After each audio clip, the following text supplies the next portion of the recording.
now we will discuss regarding cellular respiration. What is cellular respiration and how it takes place in prokaryotes and eukaryotes? What's the difference in it? Actually, cellular respiration is a continuous process and after the transportation of gases by the hemoglobin. Hemoglobin, whenever the oxygen carried and supplies to the tissues, that oxygen enter the tissues, what happens? What happens after oxygen enter the cell? That's called cellular respiration. Usually the definition of a cellular respiration is a respiration process occurs inside the cell or respiration occurs at a cellular level is called cellular respiration, right? And cellular respiration means when the oxygen enter the cell. Oxygen enter the cell, what happens? And before going to that, and how this cellular respiration occurs in prokaryotic organisms. In prokaryotic organisms, the cellular respiration occurs only in cytoplasm. Only in cytoplasm. Cytoplasm. Whereas in eukaryotic organisms,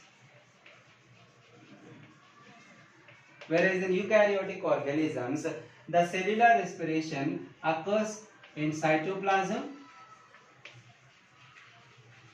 and also in mitochondria.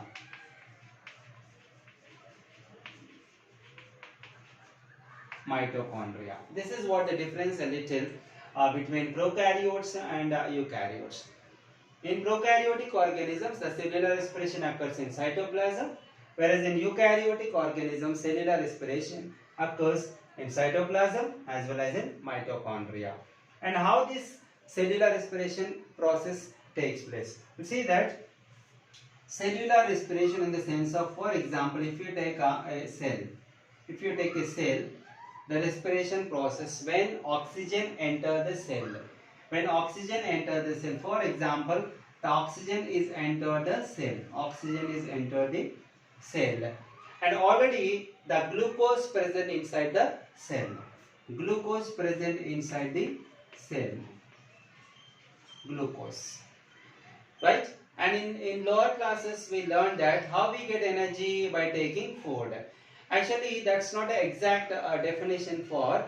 And respiration, the title of the lesson is the respiration is the energy producing system. So energy producing system means respiration is the process which produces the energy by breaking down the glucose or the food molecules itself inside the cell. And how this glucose can broken down and produce the energy. See that here oxygen when combines with glucose is called oxidation. This process is called oxidation.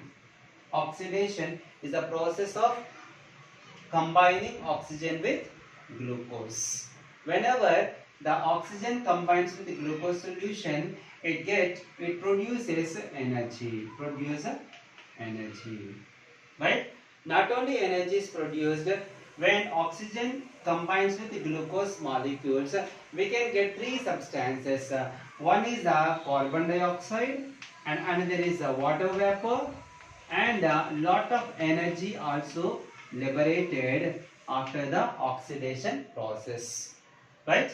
So when oxygen combines with the glucose inside the cell, we can produce the carbon dioxide, water and energy. A lot of energy also released during aerobic respiration, in the sense of the respiration occurs in presence of oxygen, right? Here it is when energy is liberated. When energy is released after the oxidation process, the total energy released by the process of oxidation cannot be utilized by the cell at a time.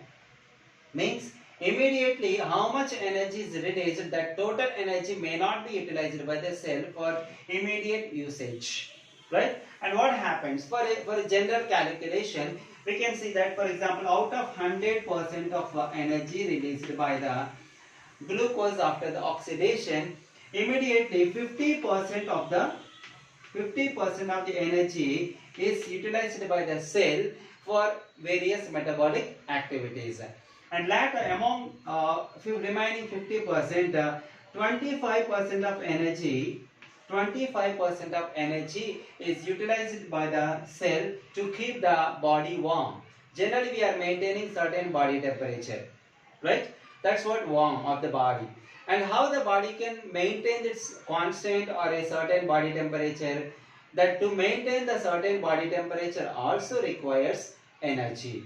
That's what the 25% of the energy liberated by the oxidation of glucose is utilized to keep our body warm, so that we are maintaining a certain body temperature. When that body temperature exceeds, then we can call it as a fever, right? Here it is a 25% of energy is utilized to keep the cell become warm, and 50% energy is utilized by the cell immediately. The total 75% of energy is utilized. And how much percentage of energy is left over? 25% energy is left in after the oxidation process. And what happens this 25% of energy, and where it goes to store or secure, where it can be stored? And we know that this complete process is occur inside the cell. And we know that in 9th class we learned that many cell organelles are there. Many cell organelles are there. One of the most important cell organelle is a mitochondria. Is one of the most important cell organelle is mitochondria, right? This mitochondria, we have written already in the eukaryotic organisms, the cellular respiration not only occurs in the cytoplasm, but also 50% can be taken place in the mitochondria, right? So the 25% of extra energy is stored in the mitochondria. The 25% of extra energy can be stored in mitochondria, right? That mitochondria, whenever storing the 25% of energy, when under any conditions or under any responsible conditions, or whenever the cell requires the energy for various metabolic activities, whenever the cell is not sufficient with what the energy they are getting from outside, at that time the mitochondria will provide the energy which was already stored in it.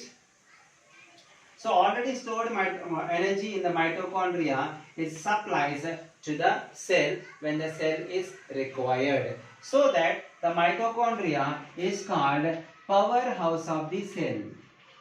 Powerhouse of the cell.